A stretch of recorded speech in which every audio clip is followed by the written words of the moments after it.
Buen día a todo el mundo.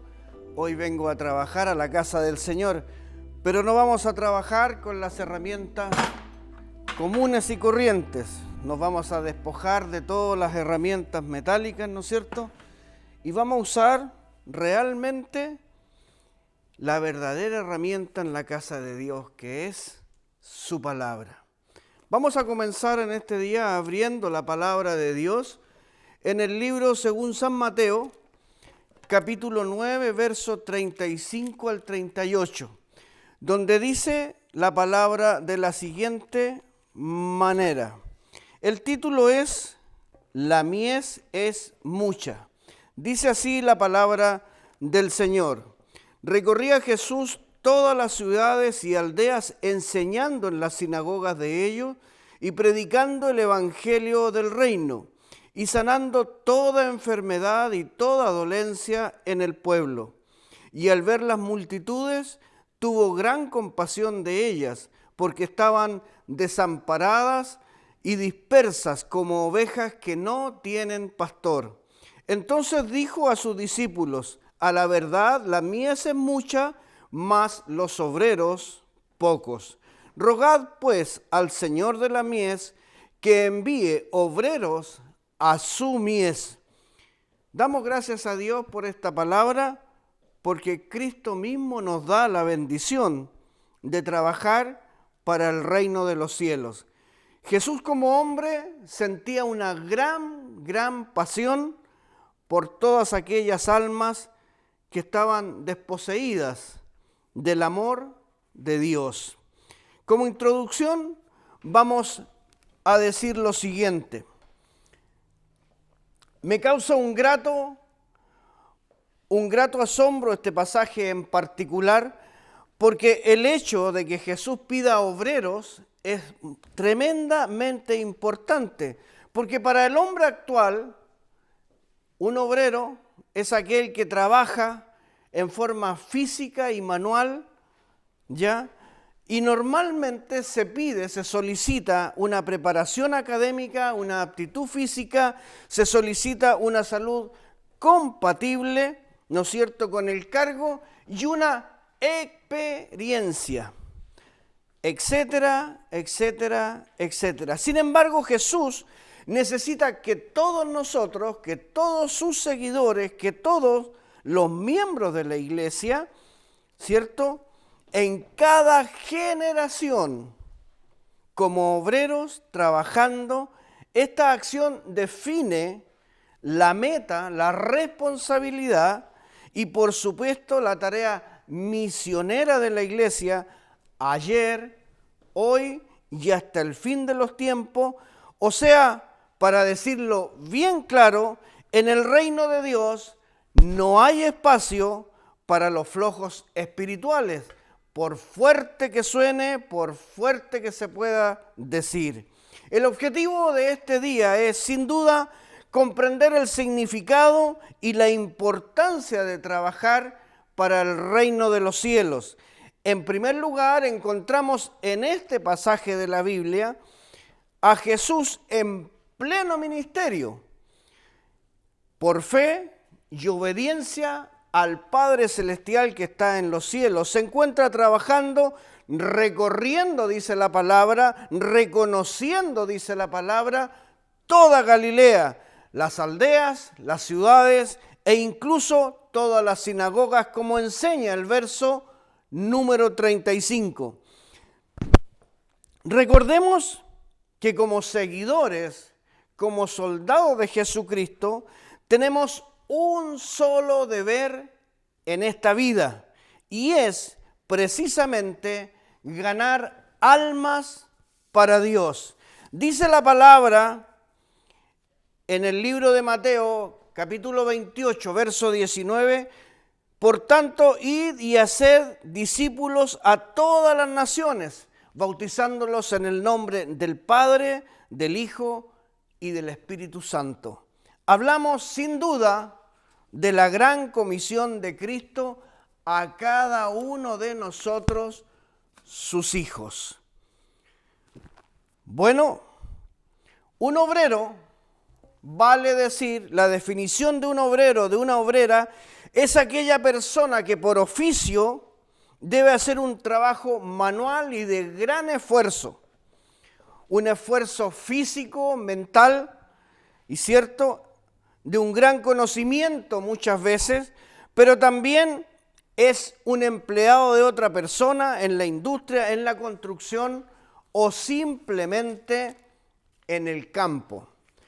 Ahora bien, un obrero espiritual es un ayudante directo del reino de los cielos y del Señor de los cielos aquí en la tierra, guiado por un pastor o por un líder de la iglesia cuya función principal en la casa de Dios es, sin duda, ganar almas para Dios, para el reino y la casa de Dios, predicando, enseñando la palabra, entre otras funciones, tiene la tarea de orar, de visitar a los enfermos, de velar y orar, sosteniendo la iglesia y sosteniendo a los pastores de la iglesia. Sin duda, nosotros como obreros de Jesucristo, como miembros de esta iglesia, tenemos que sostener a nuestros pastores, tenemos que sostener a nuestros líderes, principalmente en oración. Necesitamos que el pueblo de Dios ore, necesitamos que el pueblo de Dios se comprometa y trabaje en estas funciones y en muchas otras. Sabemos que Jesús, en este pasaje, está enseñando, está predicando el Evangelio nada más y nada menos que del reino de los cielos. Él vino a este mundo a rescatar lo que se había perdido y se está relacionando, se estaba acercando y lo estaba demostrando simplemente siendo el Hijo del Dios viviente.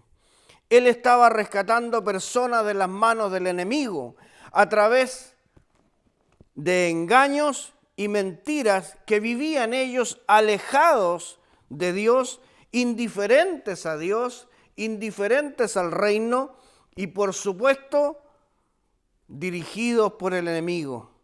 Hoy en día, al igual que entonces, usted y yo como seguidores de Jesucristo debemos continuar enseñando, debemos continuar predicando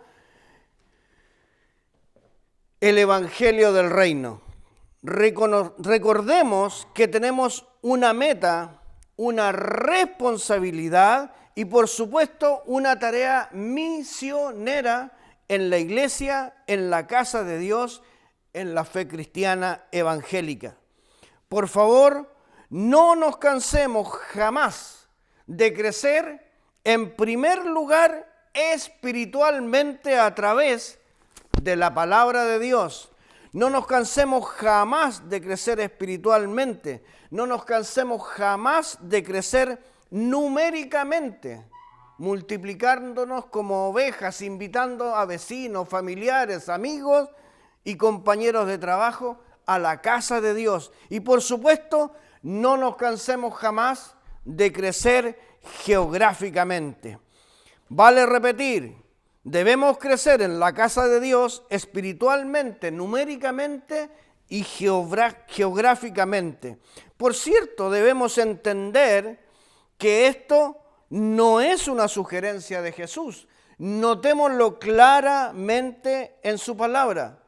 Él no está haciendo una sugerencia. Cristo Jesús, cuando le habla a sus discípulos, les da simplemente y claramente una orden: id y haced discípulos, ¿a dónde?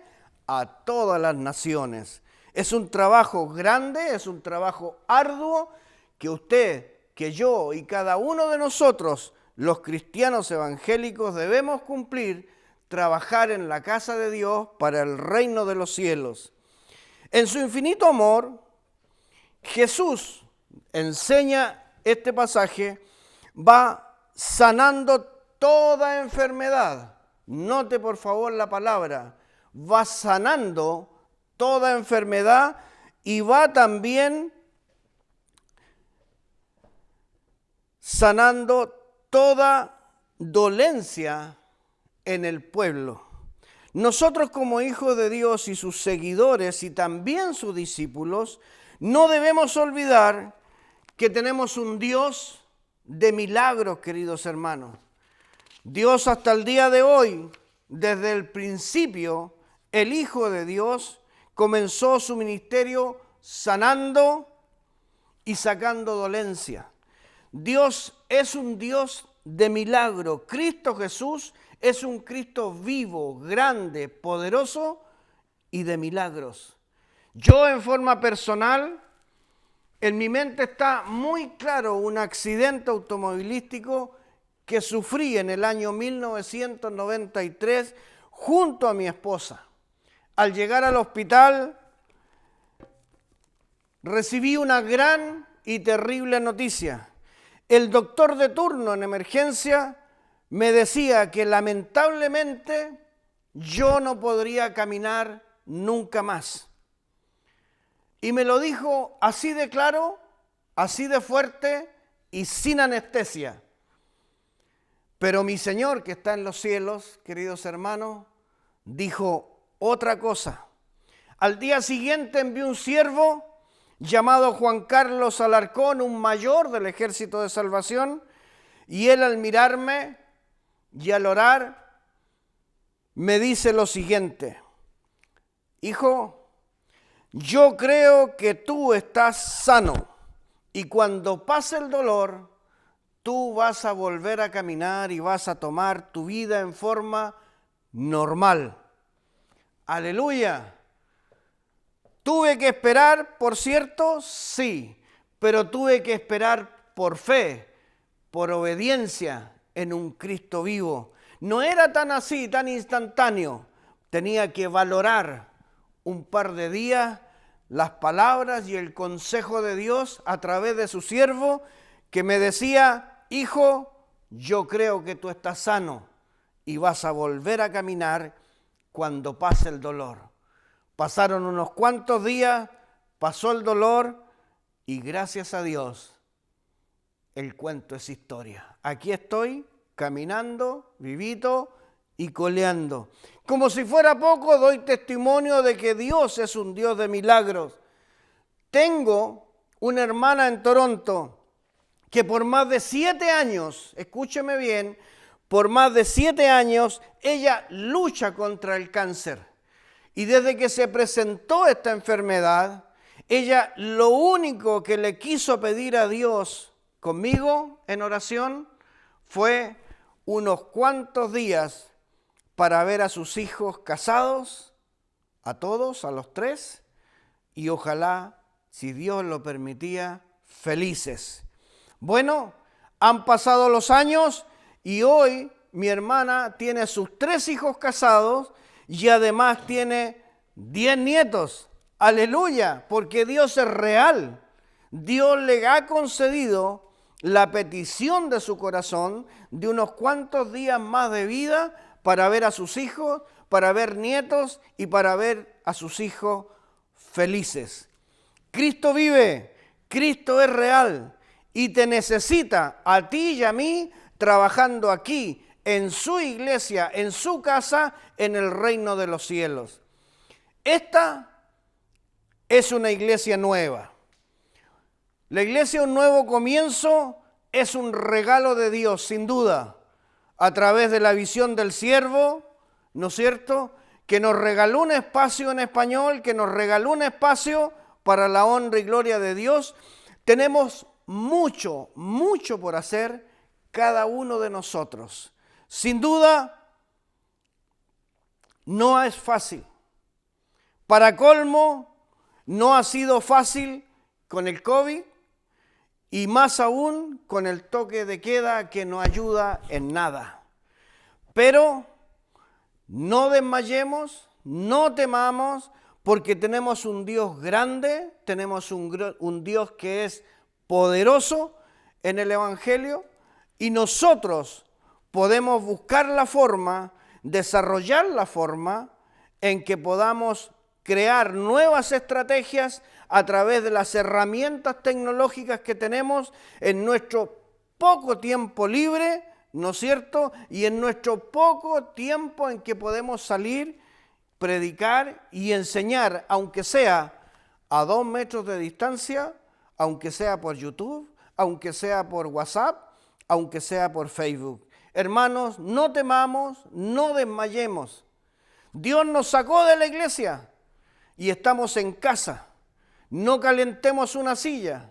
No nos quedemos con el mensaje a brazos cruzados del domingo o de la semana. ¿Tenemos compañeros de trabajo? Prediquemos, enseñemos que hay un Dios, enseñemos que hay esperanza, que hay fe y que hay amor en Cristo Jesús. No nos podemos quedar quietos. Nuestros pastores están dispuestos a trabajar. Necesitan nuestra ayuda, la suya, la mía, la de cada uno de nosotros. ¿Qué vamos a hacer? ¿Nos vamos a quedar de brazos cruzados o simplemente vamos a tomar esta herramienta, esta espada, y vamos a dar lucha al enemigo ganando almas para el Señor? Allá afuera está llena de gente que necesita al Cristo, que necesita a Dios, que necesita su amor, necesita fe, necesita esperanza y necesita amor. Y como hemos estado hablando de pasión en esta semana, quiero simplemente recordar las palabras del fundador del Ejército de Salvación. Él dijo: mientras las mujeres lloran como lo hacen ahora, yo lucharé. Mientras haya niños hambrientos como los hay ahora, yo lucharé. Mientras los hombres entren y salgan de la cárcel una y otra vez como lo hacen ahora, yo lucharé. Mientras haya borrachos tirados en la calle, hayan pobres y una pequeña niña en la calle, mientras subsista un alma oscura y sin luz de Dios, yo lucharé, lucharé hasta el final, dijo apasionadamente el fundador del Ejército de Salvación. ¿Tienes una pasión? ¿Tu pasión es Cristo? ¿Tu pasión es la palabra? Demostrémosla. Trabajemos para un Cristo vivo y crezcamos todos juntos espiritualmente, numéricamente y geográficamente. Que Dios les bendiga, que Dios les guarde. Amén.